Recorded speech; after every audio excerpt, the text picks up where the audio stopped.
Programa Revista Rural. Um oferecimento Zoetis, Massey Ferguson, Born to Farm, Bradesco e Agro. Isso é que é dupla raiz.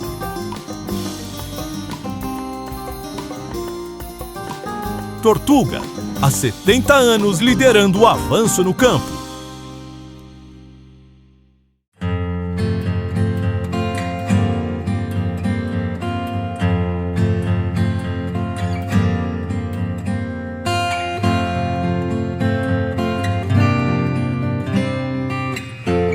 Queridos amigos e parceiros de todas as horas, é entrando no espírito do Natal que damos as boas-vindas a todos, trazendo o melhor do programa Revista Rural para você. E não é por nada não, o programa de hoje está realmente especial.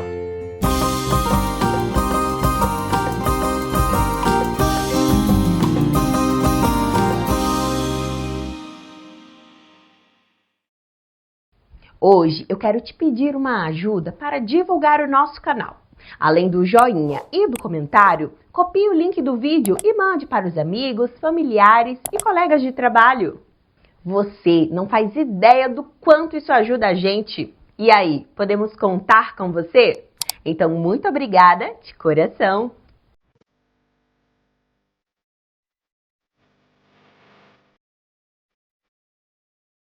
O que poderia ser apenas uma área de risco ou um terreno abandonado se transformou numa área cheia de vida, produção e lucratividade.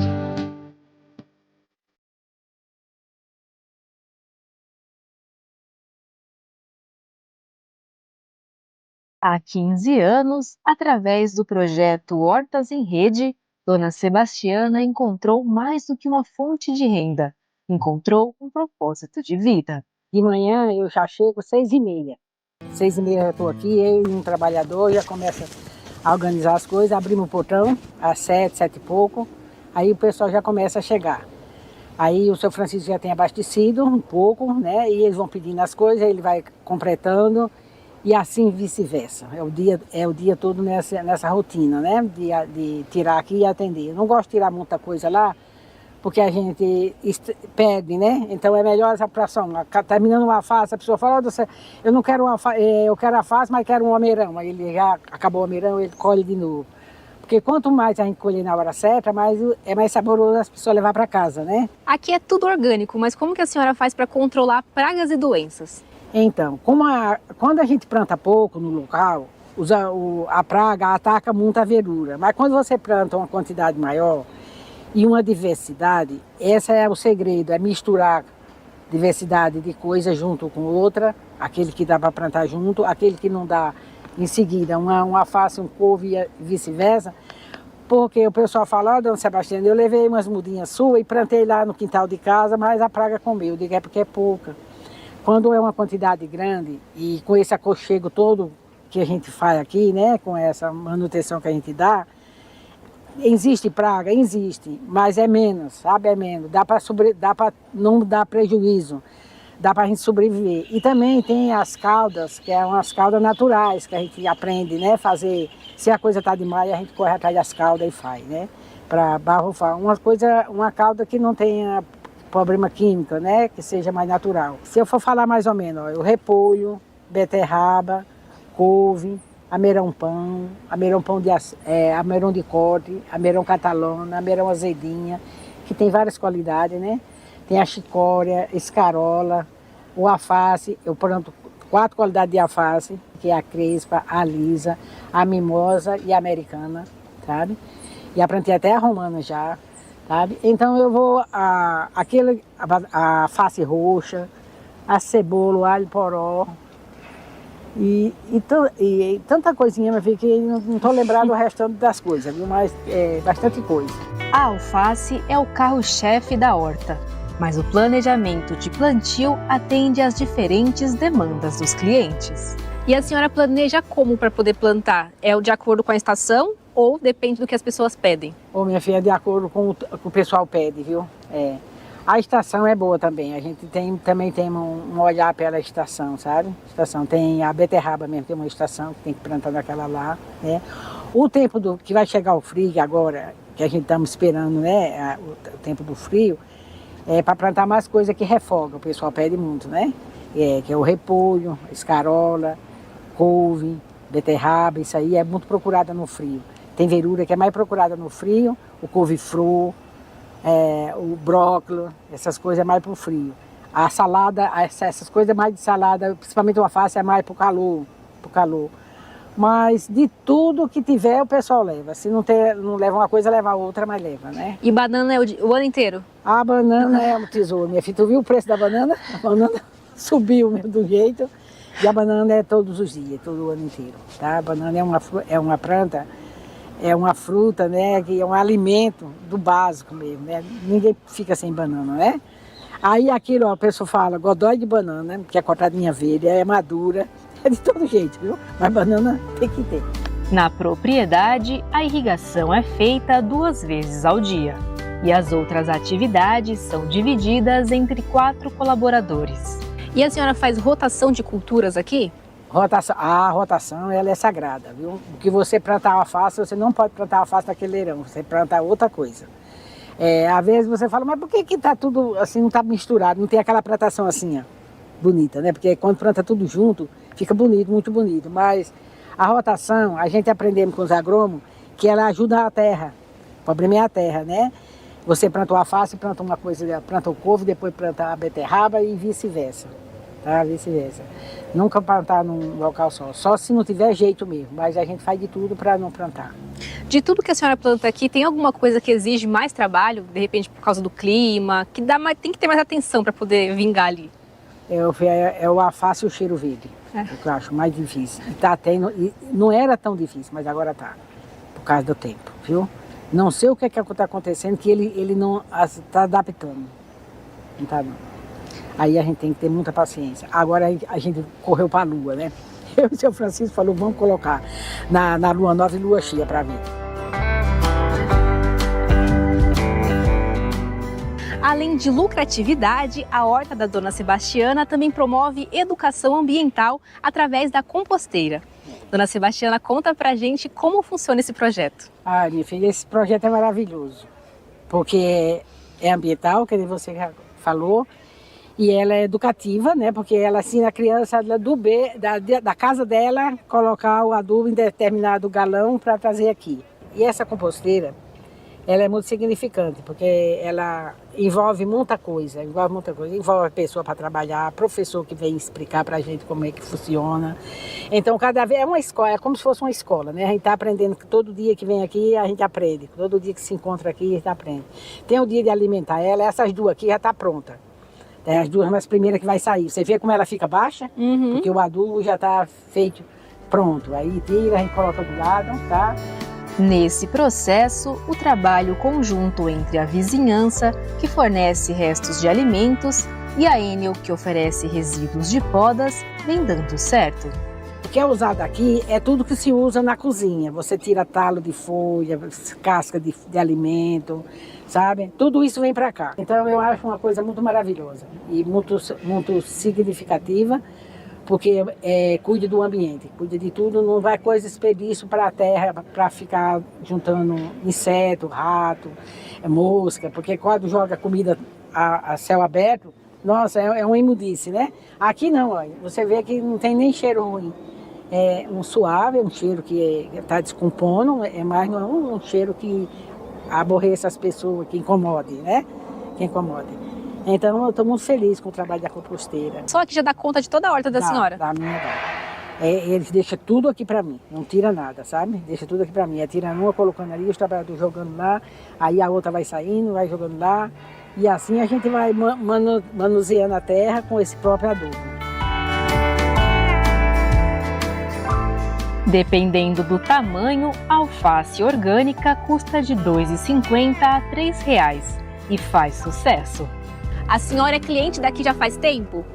Já. Há muito tempo. Gosto. Conta pra gente o que a senhora compra aqui. Ah, eu compro verdura, eu compro frutas, legumes, a qualidade que eu gosto. Eu prezo a qualidade e o preço acima de tudo. O alface é ótimo, só tem terra, não tem bicho, não tem nada, dura muito tempo. O preço é ótimo, melhor que a feira de mercado. Além de comprar tudo fresquinho, os clientes da Dona Sebastiana também recebem sugestões para o preparo de receitas e medicamentos naturais. Quando a gente chegou aqui, era muito lixo, sabe? É um projeto que nasceu dentro da prefeitura, com uma moça que trabalhava lá, e ela hoje é aposentada, e ela fez esse projeto de trabalhar no terrenos que tivesse avulso para não jogarem lixo, acumular lixo. Inclusive esse também era o maior lixo. O lixo era dessa parte e dessa daí, até no meio já tinha lixo. Por causa que o pessoal quebraram. Esse portão é o mesmo, só refia ele e passava, quebrava, furava e quebrava e entrava. E a gente começou a trabalhar, eu e meu esposo primeiro, e fomos tirando lixo e eles também ajudaram muito, porque eles tiraram, né? A gente colocava ali na guia e o caminhão levava. Tonelada de lixo, viu, filha? Depois ele começou era um mato, mais ou menos. O mato não era muito grande, mas o lixo era maior do que o mato. E a gente começou a trabalhar, cuidar do terreno, começou a fazer horta desse lado e desse, plantar uma coisa básica, que é o alface e o cheiro verde, que sai rápido. E o pessoal foram chegando e foram vendo. O que você vai fazer aí? Ele falava uma horta. E assim a gente já foi ganhando pessoa para observar o trabalho. Aí pronto, aí quando começamos a vender esses dois elementos que já plantamos, aí começamos a investir em outras coisas, mais diversidade, como eles vão pedindo, né? Até hoje pedem. E foi assim que nasceu essa horta, né? E para atender e ter uma comida saudável, o pessoal já foram gostando, já foram vendo a gente plantar com os olhos dele, né? Pegar aqui e levar para casa. E até hoje tem gente que não coloca nem na geladeira, mais próximo vem buscar todo dia a salada que precisa. A senhora veio de Pernambuco para São Paulo, mas como que a senhora adquiriu conhecimento para poder trabalhar com horta? Pois é que nem aquela diz a história, né? A gente voltou para a raiz, eu voltei para a minha raiz, né? Por quê? Porque surgiu esse projeto, né? E esse projeto foi maravilhoso para a gente aproveitar a terra que estava sobrando, tirar esse lixo de cima da terra e plantar uma verdura que seja saudável. E o projeto era assim, atender a comunidade primeiro e o restante a gente podia era sonho da gente vender para fora. E hoje estamos vendendo para qualquer parte, né, se precisar. Somos um grupo de rede, agora é uma rede começamos com 2, 3 hortinhas, hoje temos uma rede já de horta, que tem vários produtos e atende a comunidade, era o primeiro ponto. Cuidar da terra era o segundo ponto. Não colocar adubo químico para não contaminar a verdura. Cuidar da manancial e da água. Tudo isso entrou dentro do projeto. Era um projeto que para mim ele tinha abertura de leques, né? Eu gostava porque eu falava, nossa, não é só uma coisa, é várias coisas junto. E hoje a gente tem até compostagem, como vocês já viram.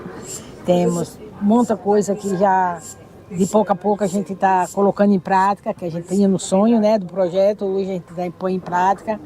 É um projeto muito bom.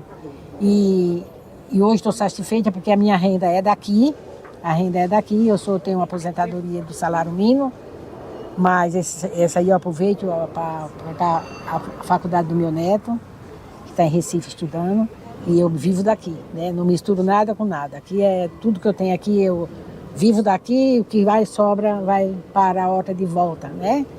E ainda tenho o sonho de plantar mais horta, né? E poder também auxiliar também as hortas, porque eu vou ter, quem sabe, o adubo para ajudar.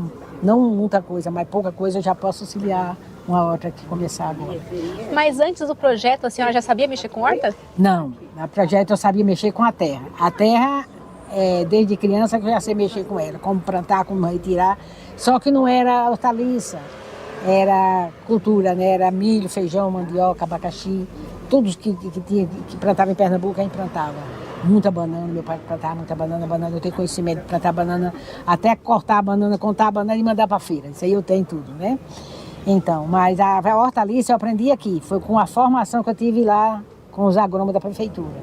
Aí ensinou, além dela trazer esse projeto assim no papel, aí ela colocou agrônomo para a gente grátis, E aí a gente foi se virando, né? Tirou o lixo, ajudou a tirar o lixo, depois falou, agora a terra está aí. Aí a gente fomos fazer a nossa parte, que a parte maior já tinha ganhado da pessoa, né?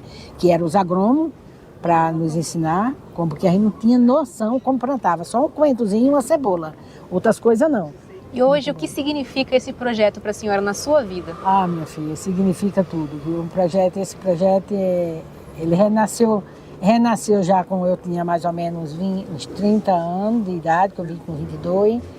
Tinha trabalhado 8 anos em firma, em restaurante e copa. Aí comecei a nascer de novo para a terra e aprender coisas novas. Fazer uma nova faculdade na terra, porque foi uma faculdade. Eu nunca imaginava que as folhas eram adubo.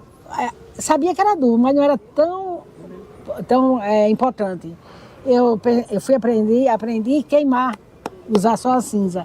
A cinza é um adubo, mas não é muito bom queimar. Tem coisas melhores do que queimar.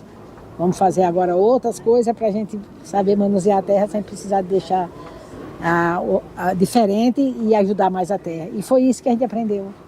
Aí pronto, foi uma faculdade e além de, depois nessa viuvei, né, que faz 7 anos que meu esposo faleceu, eu fiquei aqui dentro, não tive tristeza, porque para mim ele estava junto, eu estava aqui vendendo, ele estava ali trabalhando, os trabalhadores trabalhando, ele estava para lá também, e virou e mexeu, né? E foi tudo uma ilusão, que a ilusão foi distante, né? Mas como se eu estivesse cuidando da água que ele deixou, algo que ele plantou, que ele cuidou, que ele tinha amor com isso, né? É uma terapia para a senhora aqui? Terapia, ó, põe terapia nisso. É uma terapia que não tem preço.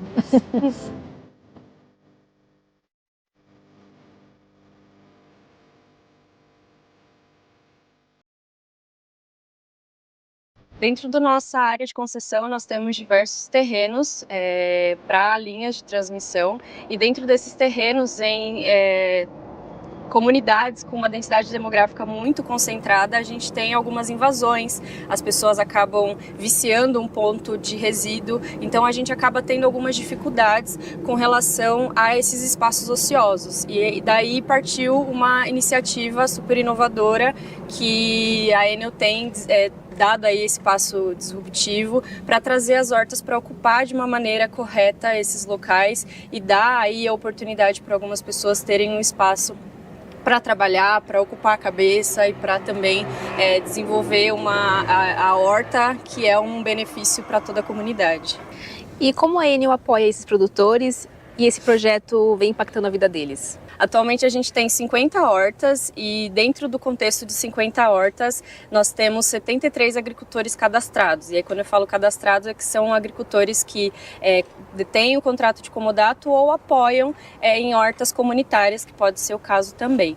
Nesses casos, eles são apoiados com capacitações, então a gente olha para uma capacitação básica para eles executarem a agricultura de uma maneira a executar boas práticas e entre eles trocarem boas práticas para cada vez mais melhorar o espaço que eles têm em mãos.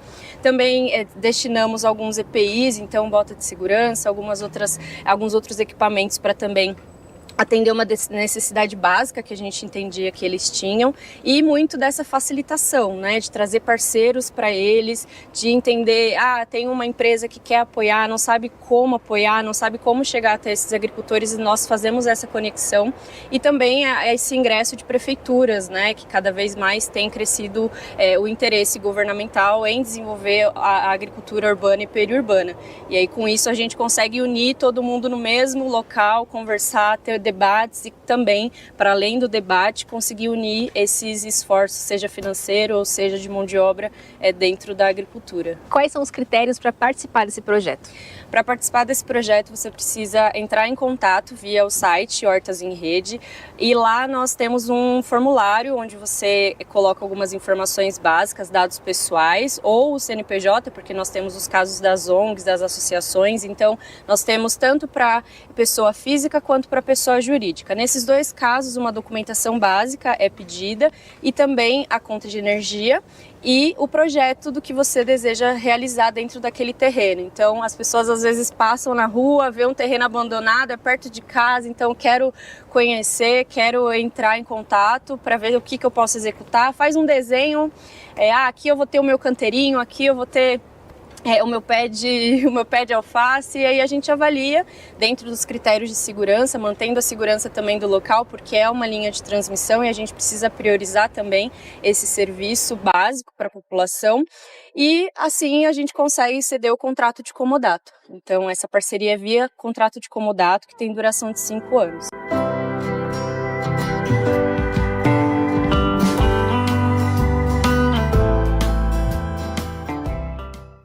Tá achando legal as reportagens? Tem algum assunto que queira ver aqui? Então comenta aqui embaixo que a gente corre atrás. E fazendo isso, você ajuda o YouTube a divulgar o nosso canal para mais gente. Vamos lá, não custa nada. Estamos contando com você. E queremos agradecer as mensagens de carinho dos nossos espectadores. Edinaldo Melo de Matos, Márcio Giacomo Befa, Robson Balbino de Souza, Rubens Melo, Thelma Maria, Luiz Marques Martins, Aramis Toledo, Darcy Matos, Rui Carlos Kastalski, Rubijan Chaim, Reni Árcia, Paulo Mocelin, Hildo Dias Batista, Luiz Raimundo Soares, Joaquim Mazameira, José Vicente Filho e Lindalva Sulina. E olha, não deixem de mandar suas mensagens. É muito importante pra gente.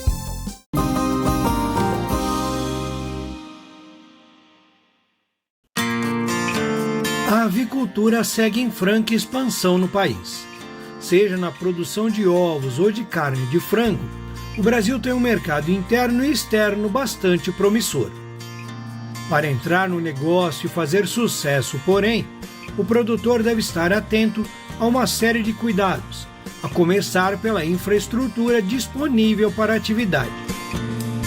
A instalação deve favorecer o bem-estar das aves, ser um ambiente fresco e proporcionar qualidade para a produção dos seus animais, sendo eles tanto de postura, animais produtores de ovos ou também animais produtores da carne, animais voltados para o corte. A instalação deve alojar esses animais da melhor forma possível, favorecendo o desenvolvimento e o desempenho desses animais de forma mais produtiva. Esses animais no sistema caipira deverão ser alojados em torno de 8 a 10 aves por metro quadrado dentro do galpão. É importante também, produtor, favorecer o ambiente de pastejo, que é o local onde esses animais vão expressar o seu comportamento natural, favorecendo o bem-estar dessas aves e também melhorando a qualidade de carne, qualidade de coloração de gema, por exemplo. Regular a altura desses comedouros, regular a altura de bebedouros é fundamental para o bom desenvolvimento dos animais. A altura de bebedouro vai auxiliar na qualidade de água para os seus animais. Também reduzindo umidade de cama. Também é importante a regulagem correta da altura de comedouros, evitando assim desperdícios da ração, que é um dos fatores mais caros na produção das aves.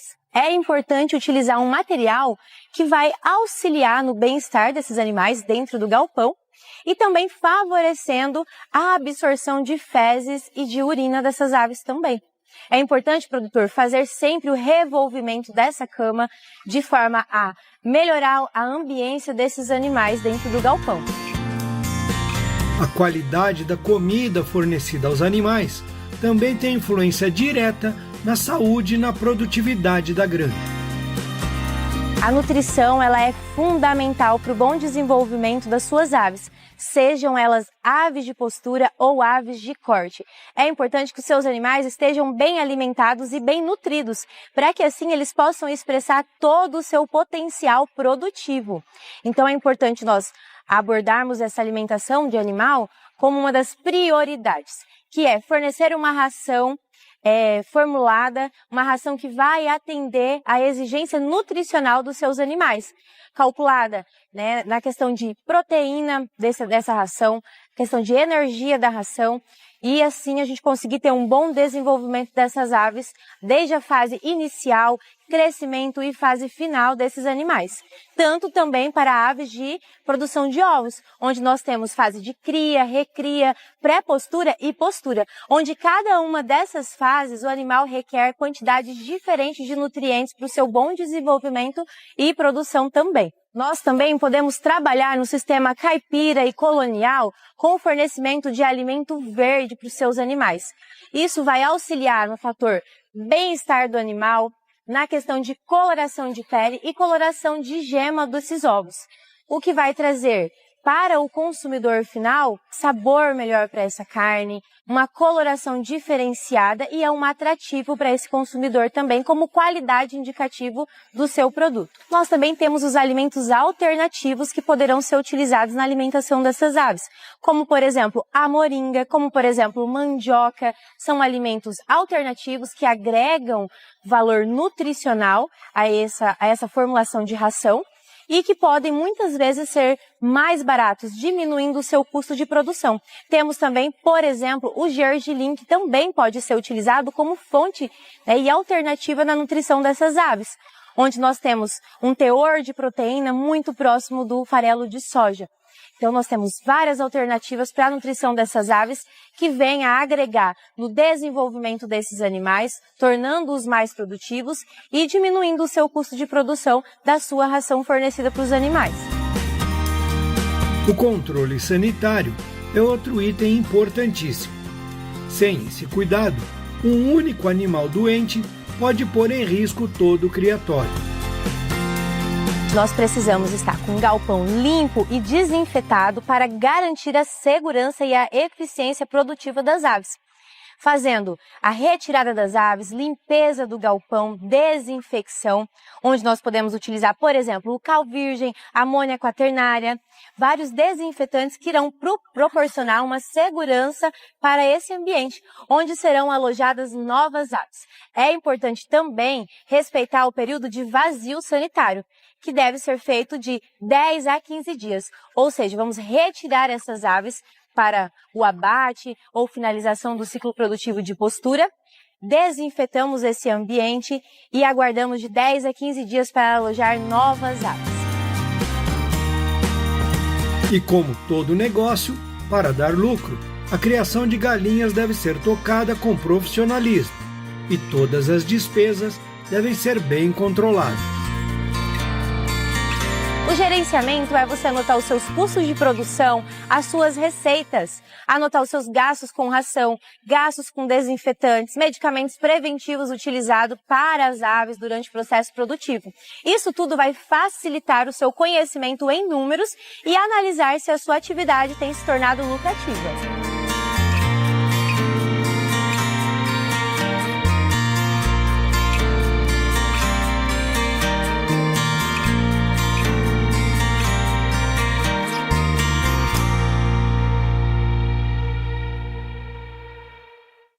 E aí, já deu seu like hoje? Não vai esquecer, hein?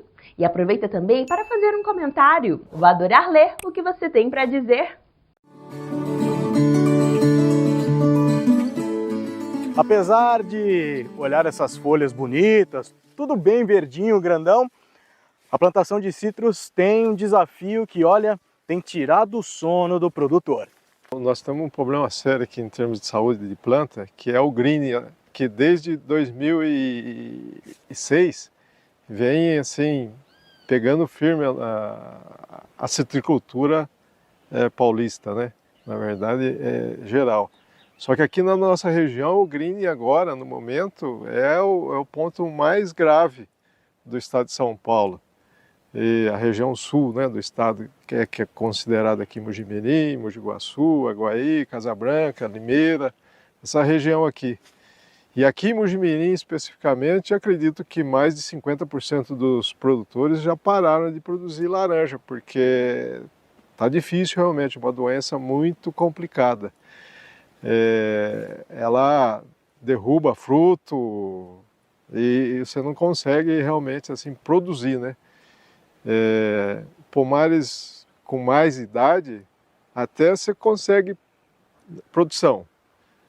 Agora, os pomares novos, para formar ele, nesses últimos 6 anos, vamos pôr assim mais ou menos, está muito difícil, porque a incidência de psilídeo que faz a transmissão do green, ele está muito alto, essa incidência de psilídeo, né?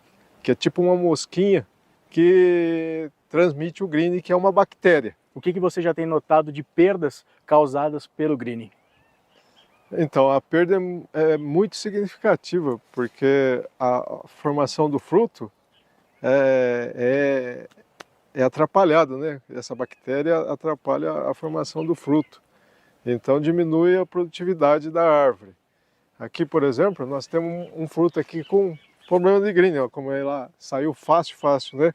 Por quê? Porque ela pega a região do pedúnculo, afeta ali, ó, e ela cai prematuramente.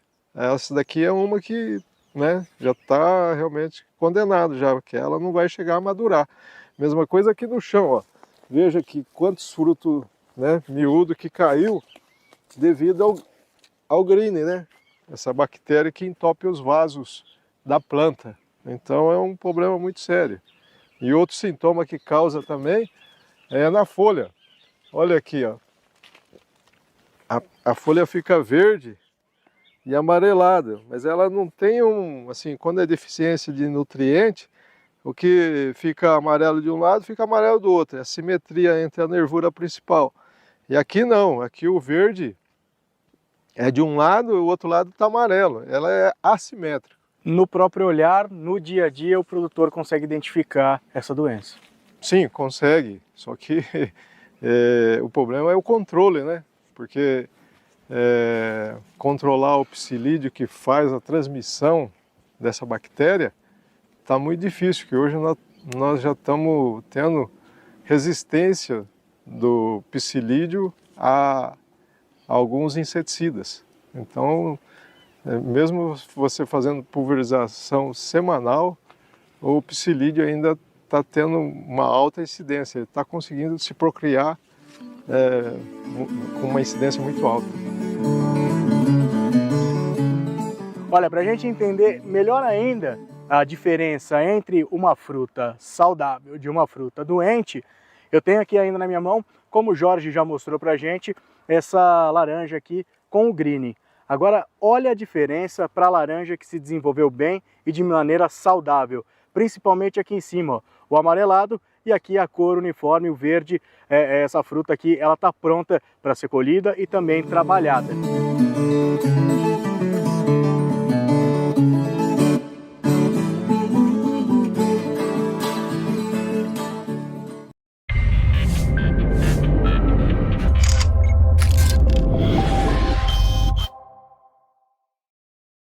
Olá, você que acompanha a Matsuda nas redes sociais. Estamos de volta, Brasil, com mais um Matsuda em Foco, programa que leva a você orientações, dicas importantes para o seu dia a dia no campo. E hoje o nosso assunto é o impacto da suplementação mineral na seca. E o nosso convidado é o profissional do Departamento Técnico de Nutrição Animal do Grupo Matsuda, aqui da Matriz em Álvares Machado, São Paulo, o zootecnista Leonardo Sabatini. Leonardo, seja muito bem-vindo aqui ao programa. Muito obrigado, sempre um prazer estar aqui. Agora, quais são os riscos de não adotar uma suplementação mineral durante a seca, uma suplementação mineral específica? Durante o período seco, eu tenho uma pastagem que ela vai ter um teor de proteína menor comparado ao das águas. Então, se eu não tenho uma suplementação adequada para esse período, corrigindo essa falta de proteína, eu vou ter um animal que muitas vezes vai ou não ter ganho de peso algum, ou é muito mais comum ter perda de peso. Mesmo que eu tenha uma pastagem, um pasto seco, uma boa massa de forragem durante esse período.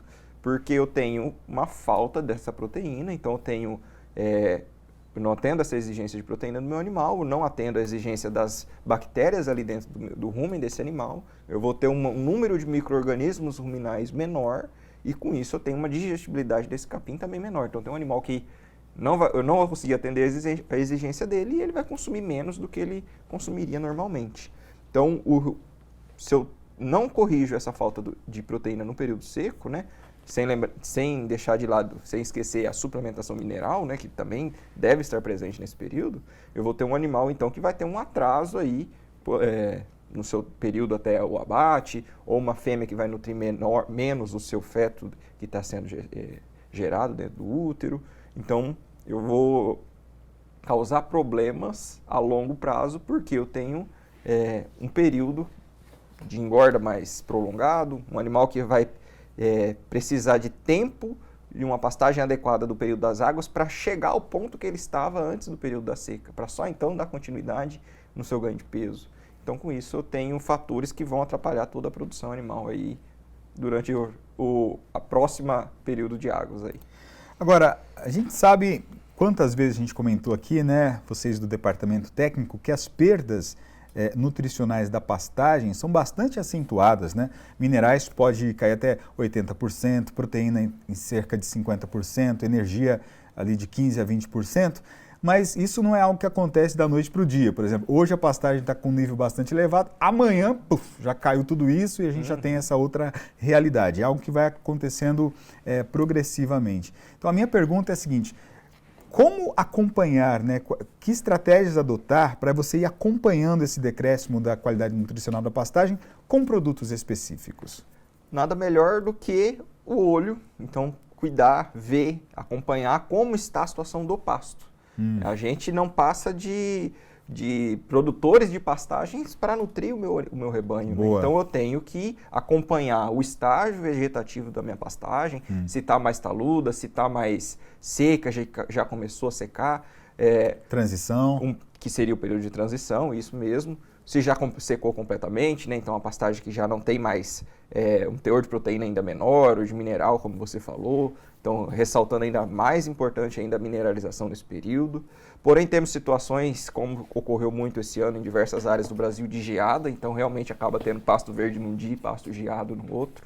E aí, esse pasto geado, ele não ficou mais duro, mas ele secou, né? Ele perdeu água que teria ali naquela folha. E esse pasto queimado pela geada, aliado a chuvas que acabaram ocorrendo também esse ano, eu tenho um pasto que entra em degradação, então acaba perdendo a pastagem, não deixando de ter esse facho, porque a pastagem acaba apodrecendo. Então eu tenho que, como a gente fala, o olho do dono que engorda o gado, né? Então a gente tem que ver, tem que acompanhar, tem que entender como que está esse pasto aí, e aí com isso, tendo essa informação, tem em mãos aí qual produto que vai se adequar a essa condição de pastagem. Então, produtos específicos, período de transição, para o período de pasto seco. Como você falou, mineral cai muito também, então mineral adequado para a categoria que eu tenho. Então, se eu tenho engorda, eu vou trabalhar com níveis adequados para engorda, para cria e para recria. Né? Então, tentar ser o mais assertivo possível, porque quanto mais assertivo, melhor economicamente para o produtor.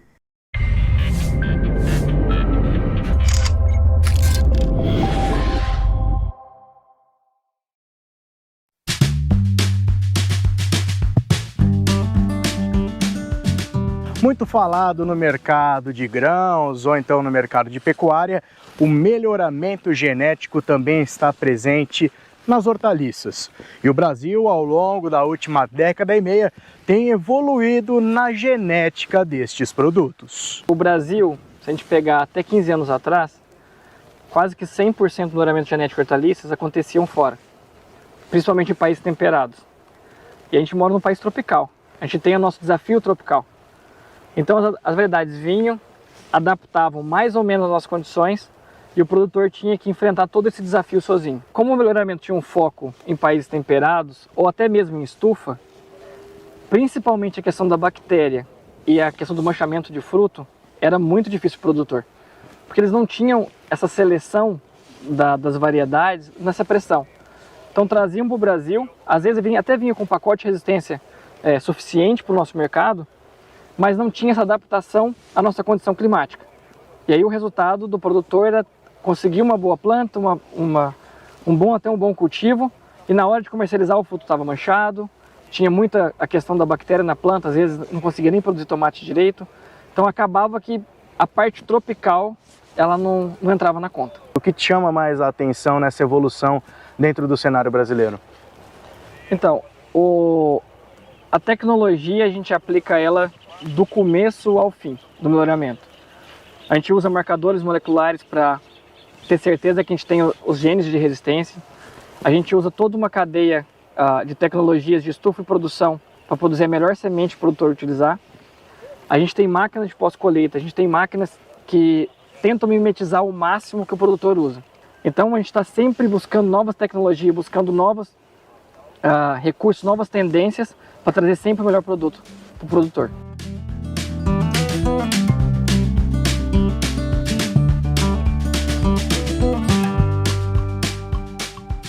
Gustavo, a gente está nessa estrutura de estufa, né, nesse cultivo protegido. Nesse papo que estamos batendo sobre melhoramento genético no Brasil e o avanço desse melhoramento, qual que é o papel que uma estufa tem nessa história? Sim, considerando o Brasil, a gente utiliza estufa mais para produto premium. Então hoje, como a gente falou, o campo aberto corresponde a 95% do nosso mercado e a gente acaba utilizando a estufa para produto premium. E que é uma realidade completamente diferente nos países lá fora. Lá fora, principalmente nos países temperados, a estufa é uma realidade porque eles conseguem produzir o ano inteiro. Então, a estufa, a gente diz que é um pouco da evolução da qualidade. Porque na estufa você tem muito mais controle sobre o ambiente. Então, o problema de manchamento de fruto que a gente tem, bactéria que a gente tem no campo aberto com chuva, aqui já não tem mais. Pensando em novas variedades, novas cultivares pensadas em estufa, essa questão da genética muda também? Muda. Quando a gente vai para produto premium, a gente tem um leque de produtos, de tipologia e de cores. Tem que eu vou te mostrar um exemplo. Aqui a gente tem uma variedade tipo cereja, lá fora a gente chama de tipo coquetel, laranja. E a gente tem várias opções também dentro do mesmo tipologia, o mesmo tamanho, outras cores. A gente tem amarelo, a gente tem vermelho. Lá fora também comercializa tomate verde, só que é verde doce. E a gente comercializa o que a gente chama de verde limão, que é um tomate bem clarinho. Então, é uma gama de produtos que pode ser oferecida dentro dessa linha premium. São produtos diferenciados, são produtos para um público diferenciado. O que a gente vê muito na Europa, nos supermercados, a efeito assim para a pessoa comer, não como salada, mas como um aperitivo, ela mistura, já na gôndola do supermercado tem a mistura das 3 cores. E fica bem interativo, crianças gostam muito desse tomatinho. O que hoje o Brasil, em quesito de genética, dentro de cultivo protegido, oferece de variedades para o mercado? A gente está vendo tomate, quais outras também são exemplos positivos hoje no país? Sim, hoje a gente tem novos produtos vindo dentro de pimentão. E pimentão hoje é uma cultura que tem especializado mais que em estufa do que o tomate, tá? A gente tem, principalmente os pimentões coloridos, todos vêm de estufa.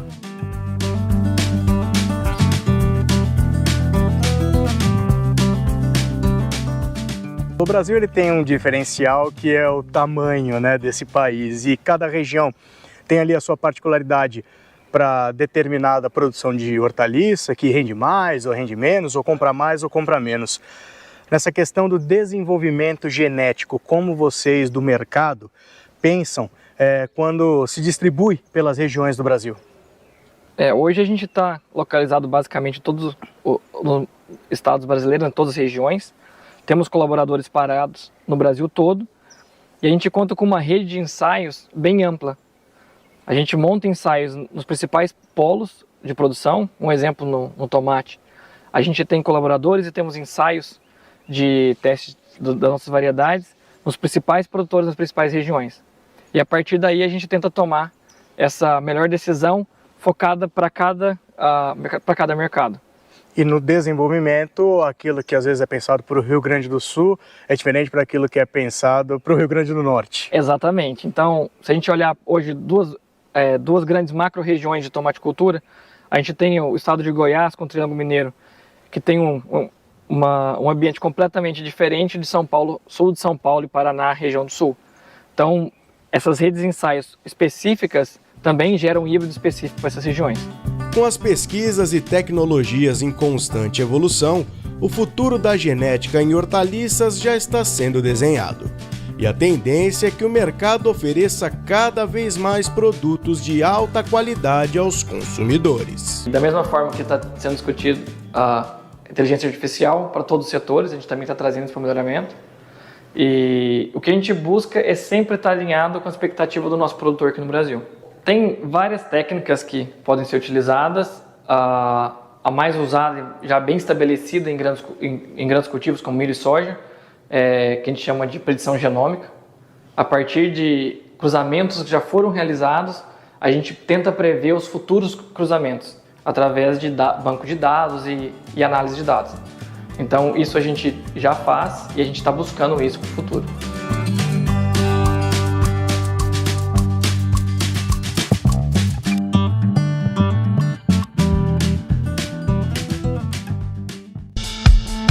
Você já viu o RR News dessa semana? Pois olha, ele tá cheio de notícias importantes sobre o agronegócio. O RR News é o novo jornal da Revista Rural, que traz tudo o que rolou durante a semana e o que é melhor, com a qualidade que você já conhece. É só acessar o nosso canal no YouTube e assistir. Vale a pena!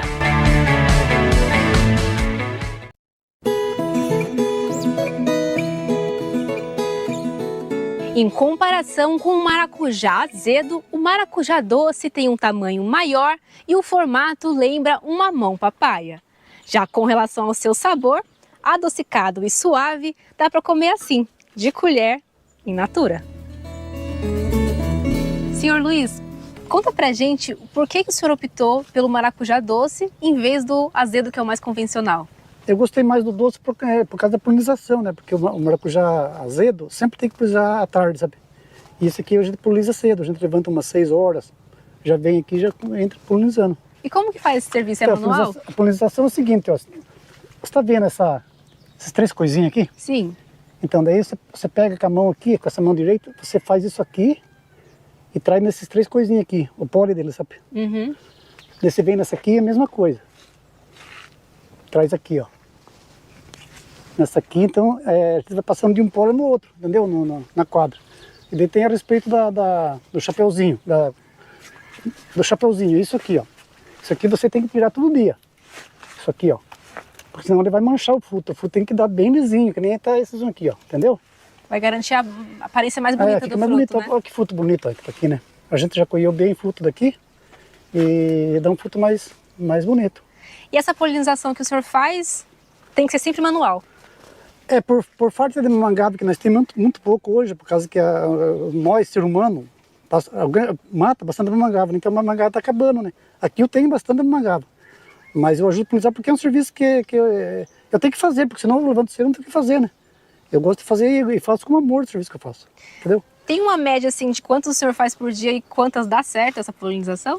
Se eu polinizar 40 mil flores, vai vingar umas 2.000, 3.000 frutos, maracujá. Porque cai bastante, entendeu? E com relação à adubação, como que é feita aqui? Essa adubação aqui, por exemplo, na hora que a gente plantou aqui, antes de plantar, eu coloquei bastante esterco de vaca, sabe? Depois rebumi e um pouco de adubo, sabe? E depois plantar a muda pequena. Eu plantei isso aqui, eu plantei mês de julho, né? Deve estar com 7 meses de plantio, né? E comecei a colher faz acho que uns 20 dias, eu acho que comecei a colher agora. E de quanto em quanto tempo faz essa adubação? A adubação eu faço assim, por exemplo, quando chove eu faço adubação no chão. Mas que nem agora está seco, eu faço pelo gotejamento, entendeu? Pode ver. Daí eu jogo os nutrientes no gotejo. Por exemplo, já tem um sais certo para a gente passar assim um aminoácido certo para jogar no chão. Além de todo o cuidado de nutrição, o espaçamento também é importante? O espaçamento aqui é 4x3. Se você plantar muito perto, bom, aqui eu plantei 1 metro um pé do outro, sabe? Na próxima lavoura este ano aqui, eu acho que vou plantar com 50 centímetros, porque ele fecha mais, ele produz mais. O espaçamento é 4x3, uma rua da outra, só que o pé é 1 metro do outro. Aqui tem 650 pés, essa quadra de maracujá. Na propriedade, o consórcio entre maracujá e milho rende um melhor aproveitamento de nutrientes do solo, além de tornar as plantas mais resistentes a pragas e doenças. Aqui é comum aparecer a mosca da fruta? É assim, então, você está vendo esse fruto aqui? Esse fruto aqui é a mosca da fruta que entrou aqui, sabe? Daí eu uso essa armadilha aqui, se chama cera trap, que a gente põe em volta assim, uns 20 galãozinhos disso aqui mais ou menos, e daí ele controla a mosca da fruta, sabe? Então ela entra, dá conta. Dá conta, pode ver que tem bastante bichinho aqui dentro, ó. Mas o bichinho, alguns maracujá ele pega, entendeu? É normal. E aí quando pega, o que acontece com a fruta? Essa fruta aqui é uma fruta que vai ficar perdida, né? Mas se você põe bem antes, quando começar a florar, assim como começar a florar, se você pôr, ela já ajuda bastante para não entrar, sabe? Capinar com enxada ou fazer podas, nem pensar. O produtor conta que esses processos podem facilitar a entrada de bactérias. E através da raiz também pode usar enxada? Não, de maneira nenhuma. Aqui a gente roça tudo roçado, entendeu? Não pode pôr enxada porque a própria enxada atrapalha para as raízes, porque é veia, né? Que nem os veias do corpo nosso.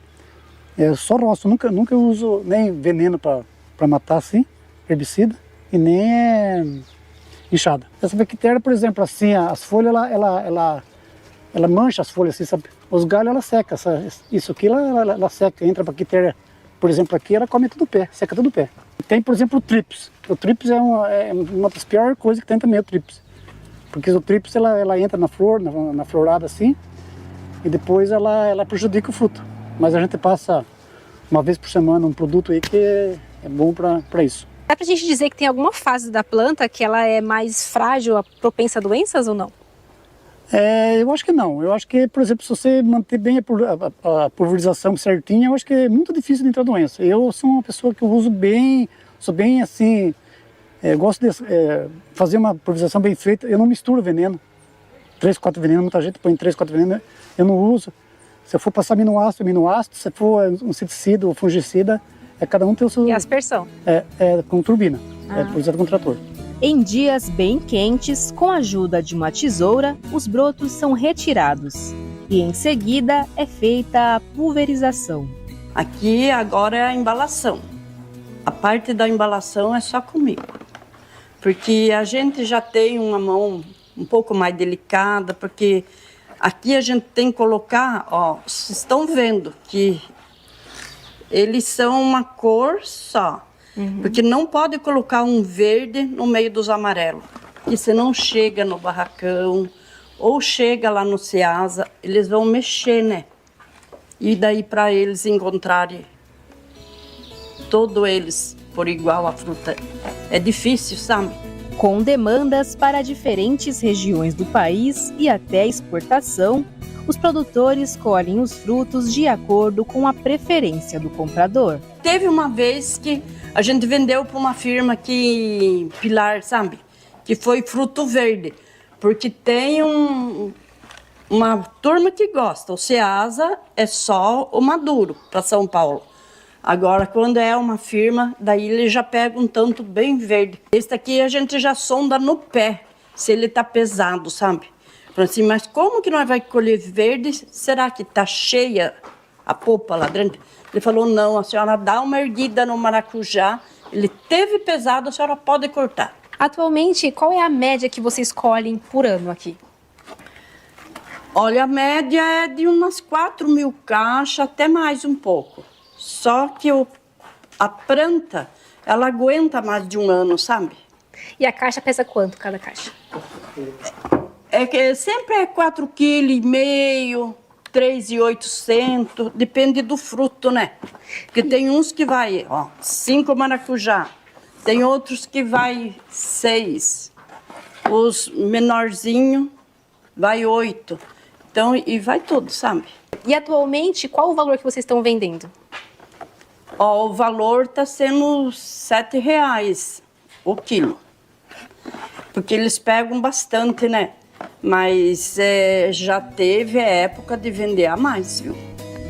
Seu Luiz e Dona Anice são produtores rurais desde os 7 anos de idade, quando se conheceram, e contam que a área ocupada por maracujás antes era repleta de uvas. Eu plantava uva, plantei uva aqui em 95. Acho que toquemos 25 anos uva Itália. Só que por causa de estar muito difícil hoje a mão de obra, né? E a gente já está ficando meio de idade, né? Daí foi arrancado e me chamou com maracujá, que foi uma lavoura melhor. Mas antes nós tocava estufa, eu com ela e o Lucas, meu filho. Só que agora é o Lucas que toca as estufas e eu mexo com maracujá. E quando vocês tiveram a ideia de plantar maracujá doce, por que vocês não escolheram o convencional, que é o azedo? Então, foi até gozado, porque eu fui na casa de uma vizinha minha, até que ela morreu, essa vizinha minha. Eu fui na casa dela um dia, ela estava colhendo maracujá e eu fiquei bobo de ver o maracujá dela, sabe? Daí eu falei para ela, puxa vida, eu não vou plantar por causa de inveja assim, mas eu vou plantar uma quadra de maracujá lá em casa. Ela me falou assim, olha, o sol nasceu para todos nós, pode plantar que dá certo. E daí eu cheguei aqui, né, estava produzindo, na época tinha abobrinha que nós estávamos colhendo, né? Eu arranquei todo o quadro de abobrinha e foi uma luta para me vencer ela, me arrancar a abobrinha. Arrancamos todas aquela abobrinha e eu mexi na terra e plantei em julho de 2022, acho. Nós ficamos 2 anos colhendo, acho que nós colhemos 7.000 caixas na época, nesses 2 anos. Eu arranquei em abril, acho que foi do ano de 2023, e daí plantei esse que nós estamos produzindo agora. Conseguiu convencer completamente de arrancar tudo. Ela, mas ela no começo foi duro, porque ela não, ainda estava bom o preço, tava bom o preço, mas eu fiquei tão cucado com aquele serviço, com aquele maracujá da menina lá. E foi, então valeu a pena ter feito esse investimento. Valeu a pena. Todas as coisas que você fazer, você tem que ter amor. A primeira coisa é amor. Se você não tiver amor no que você faz, pode esquecer, uma lavoura. Por exemplo, eu entro, está encostado com a minha casa, mas eu entro mais de 10 vezes por dia dentro do maracujá. Ver uma folha, ver um fruto. E nunca também, eu chego até na metade da rua. Eu gosto de atravessar a rua, não chego até na metade. Eu gosto de atravessar a rua, para mim, é uma simpatia que eu acho. Tem que falar com a lavoura. Chegar no pé, como está bonito seus frutos aí, então a gente tem que... eu acho que eles entendem, a lavoura entende a gente, né? Eu levanto umas 6 horas da manhã, né? Umas 6 horas, daí eu já por nisso, depois, quando eu estou quase terminando, que ela vem tomar café. Sempre leva o café até embaixo do maracujá. Ele toma vários dias, ele toma o café embaixo da planta. A senhora fica até com um pouquinho de ciúme, né? Eu falo, à tarde, alguma vez, meu pessoal, vou lá no quarto ver se ele está dormindo, descansando. Nada. Daí eu vou procurar, ele está embaixo, tirando o chapeuzinho. Daí nós saímos no escurecer de lá, porque com o óculos eu enxergo mais, eu vou apontando aqui, aqui, aqui. Ele vai. Eu quero ver se eu faço um outro caramanchão agora, mês de maio, junho. Eu quero ver se eu faço um outro caramanchãozinho para mim. Porque sempre tem que ter uma lavoura nova, né? Porque senão você não pode parar de colher. Você sempre tem um colher, sempre está entrando dinheiro. Porque você tem... Eu hoje já não tenho assim... Antigamente eu era ganancioso com as coisas, eu queria ter aquilo. Hoje não, hoje eu só tenho que agradecer a Deus pelo que eu tenho. Porque... eu com ela sofri muito quando casemos, foi difícil a nossa vida, né, junto, trabalhava junto, trabalhava na roça, comia comida fria. Hoje não, hoje na porta da casa o serviço, né. Então só agradecer a Deus, não posso pedir mais nada para Deus, só agradecer. Gratidão só, porque toma um café quentinho, almoço quentinho, café da tarde, a janta, se a gente está cansado, não quer nem fazer uma janta, só corre na padaria, traz coisa, faz um lanche. Falei, é muito difícil a gente trabalhar fora, viu?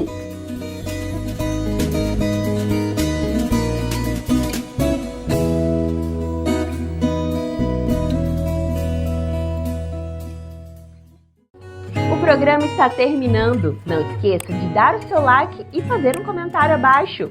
A gente precisa muito dessa força, viu? Um lindo e abençoado Natal para você e para toda a sua família. Até semana que vem!